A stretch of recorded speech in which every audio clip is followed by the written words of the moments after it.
শনিবার ঢাকা ও নরসিংদীতে আবারও ভূমিকম্পে জনমনে আতঙ্ক।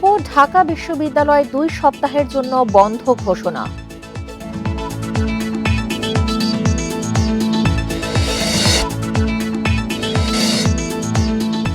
ভূমিকম্পে সবচেয়ে বেশি ঝুঁকিতে জলাশয় ভরাট করে নির্মিত ভবন। বড় ভূকম্পনে সেগুলো ধসে পড়ার শঙ্কা বিশেষজ্ঞদের।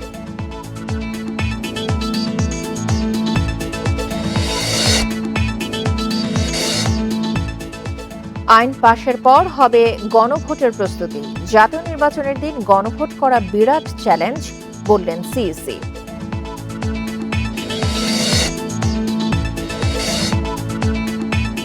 রাজধানীর বকশীবাজারে আলিয়া মাদ্রাসায় শিক্ষার্থীদের দুপক্ষের সংঘর্ষে কয়েকজন আহত। পরিস্থিতি নিয়ন্ত্রণে সেনা ও পুলিশ।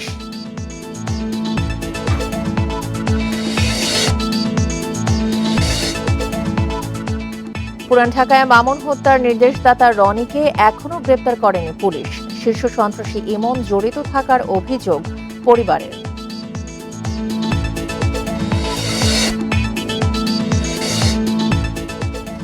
তিন বছর ধরে বিদেশে থেকেও বেতন ভাতা নিচ্ছেন চাঁদপুরের মাদ্রাসা শিক্ষক মেহেদী হাসান। ক্ষুব্ধ শিক্ষক, শিক্ষার্থী ও অভিভাবকেরা।